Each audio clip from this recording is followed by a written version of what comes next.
Cuba lihat posisi kita. Mohon maaf Bapak Ibu, menurut saya persoalan kita di Indonesia, bermasalah yang kita hadapi, berbagai macam masalah, wallahi gara-gara hubungan kita sama salat belum beres. Masih ada masalah kita sama salat. Padahal salat itu satu-satunya ibadah yang tidak bisa ditinggal dan tidak bisa mewakili orang lain. Ada umrah badal? Ada umrah badal? Ada. Ada haji badal? Ada. Ada salat badal? Tidak ada. Tidak bisa diwakili. Harus kita sendiri laksanakan. Dan tidak bisa ditinggal. Puasa boleh tidak ditinggal? Boleh kalau lagi sakit atau musafir. Zakat boleh ditinggal? Boleh kalau kita tidak punya harta untuk dizakati. Haji boleh tidak ditinggal? Boleh jika belum mampu. Kecuali salat tak boleh ditinggal. Sakit, salat. Sehat, salat. Berdiri, salat. Tak bisa berdiri, duduk tapi tetap salat. Tak bisa wudu, tayammum. Tak bisa berdiri, tak bisa duduk, berbaring, tetap wajib salat. Sambil di saat kita menghadapi musuh, lagi perang, masuk waktu salat, ada tata cara salat khauf, salat takut. Tapi tidak boleh tinggal. Kalau saat perang ada, tak boleh tinggal, apalagi saat aman. Cuba lihat, mohon maaf sekarang keadaan umat Islam. Syukur-syukur kalau dia jaga Jumat ni, tapi tak pernah salat 5 waktu. Dia kira Jumatnya bakal diterima, padahal tak pernah salat 5 waktu. Kasihan. Salat itu tali hubungan kita sama Allah. Kalau terputus tali itu sama Allah lewat salat, tidak ada ibadah pun yang bakal diterima oleh Allah. Semuanya sia-sia. Haji sia-sia, umrah sia-sia, khatam Al-Quran berkali-kali sia-sia. Semuanya ada arti kalau salat tidak ada. Karena salat tian agama. Jatuhnya tian agama, jatuhnya agama.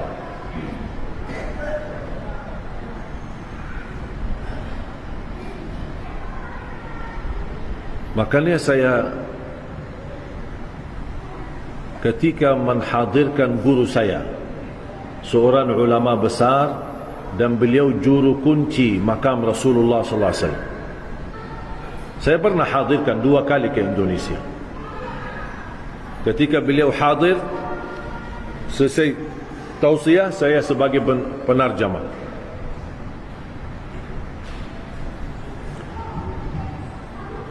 Saya pun terharu. Ali Jabir menjadi tukang tarjamah. Subhanallah.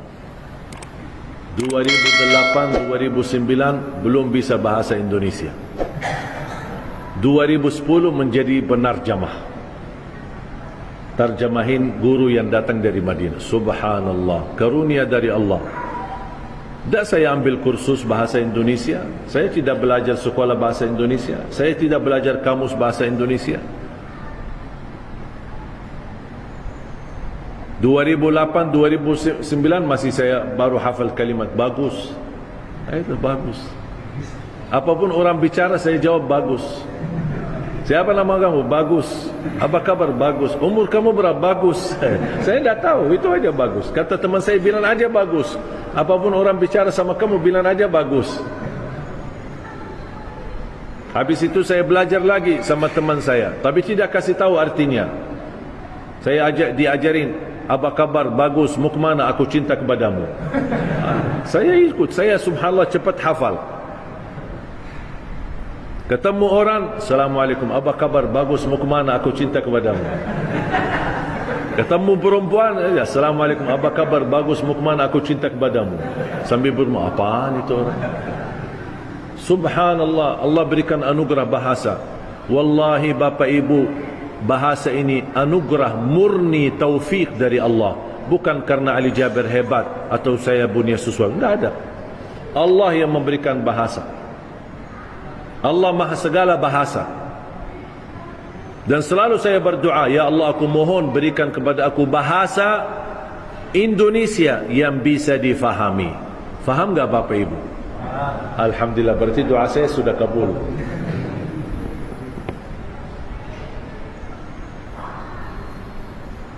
Jadi guru saya ketika dia berceramah bahasa Arab, juru kunci makam Rasulullah SAW, beliau sudah berkhidmat di makam Rasulullah SAW 79 tahun. Di usia beliau 17 tahun, 18 tahun dia berkhidmat, melayani dan menjaga makam Rasulullah SAW. Setiap tamu negara datang, dia yang membersihkan dan dia menyambut. Beliau wafat hampir kurang lebih 90-an. Dan 2 kali hadir di Indonesia. Ketika salah satu tausiah, habis selesai tausiah, ada pertanyaan, tanya jawab dari jamaah. Dan salah satu pertanyaan kepada beliau,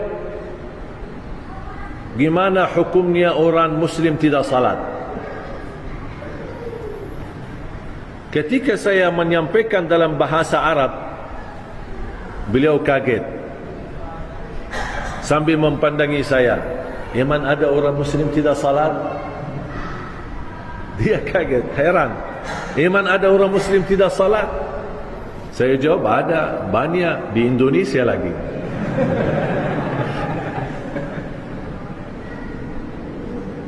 Sedih, banyak yang tidak salat.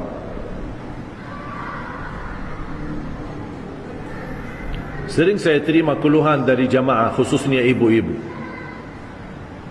Curhat, nangis, anaknya susah salat. Aku capek sama anakku, tolong doanya, tolong amalannya. Saya tanya, "Ibu, maaf, anaknya umur berapa?" "Sudah 30 tahun." Subhanallah, 30 tahun susah salat. Saya fikir masih anak-anak, 5 tahun. Sudah 30 tahun dan tidak mau salat. Tahu enggak ada di dalam fikih satu hukum di dalam fikih, kalau ada seorang suami tidak salat sama sekali dan isterinya salihah dan dia salat, jatuh talak, dan tidak boleh membiarkan suaminya berhubungan lagi karena hubungannya zina. Cuba sejauh mana begitu? Ini bukan hukum yang disepakati oleh ulama, tetapi ada sebuah pandangan di dalam fikih seperti itu. Bahkan ada satu pandangan, ketika ada orang Muslim tidak salat sama sekali, dia tidak mengingkari kewajiban, dia tahu salat itu wajib, tapi malas, tidak maulah gitu. Ketika dia meninggal, di dalam pandangan fikih saya baca, orang itu tidak boleh disalati, tidak boleh dimandikan, dan tidak boleh dikuburkan di kuburan umat Islam, dibuang jauh sana.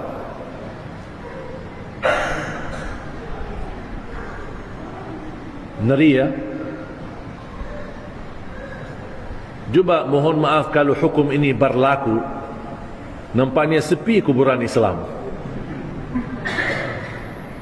Wala haula wala quwwata illa billah. Kita doakan semoga pemuda-pemudi Indonesia Allah berikan hidayah.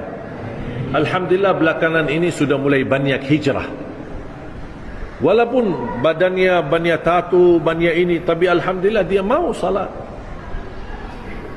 Sampai saya berkali ketemu orang, "Ini gimana tatu saya?" Kalau tatunya ini sebenarnya memang dosa, tapi kamu sudah berhijrah, dan pasti Allah menerima taubatmu kalau taubatmu benar. Dan Allah tidak membandangi wajahmu, kulitmu, apa isinya, tapi Allah melihat amalanmu dan hati, isi hatimu. Makanya jemaah sekalian, bersyukurlah Bapak Ibu kalau anda menjadi orang yang bisa salat. Syukurlah. Wallahi syukur, bersyukurlah. Karena anda bisa berlangkah-langkah ke masjid. Anda mau bangun ambil air wudu di waktu subuh, wallahi ini anugerah nikmat dari Allah untuk kita. Banyak orang yang mampu tapi malas. Bahkan ada orang tetangga masjid tidak pernah datang ke masjid. Padahal jaraknya ke masjid satu tembok dengan masjid. Ada.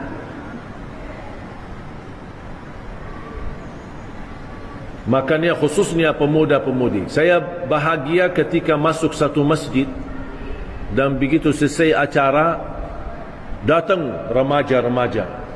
Syekh, tolong minta foto kami remaja masjid. Oh, boleh sini. Saya senang ada remaja. Bahkan saya mendorong yang boleh terlibat dalam pengurusan masjid, menjadi di diwan masjid adalah pemuda-pemuda kita. Tetap kita ada orang tua kita, orang senior kita, tetap mendapat belajaran dari mereka. Tapi tolong doronglah mereka. Kasih kesempatan mereka yang jadi imam, jadi muazzin, jadi pengurus di masjid, mengurusi masalah keuangan di masjid. Lipatkanlah mereka. Kalau ada musyawarah, jangan hanya yang tua-tua saja. Datangkan anak-anak muda, karena mereka lah masa depan anak negeri kita Indonesia.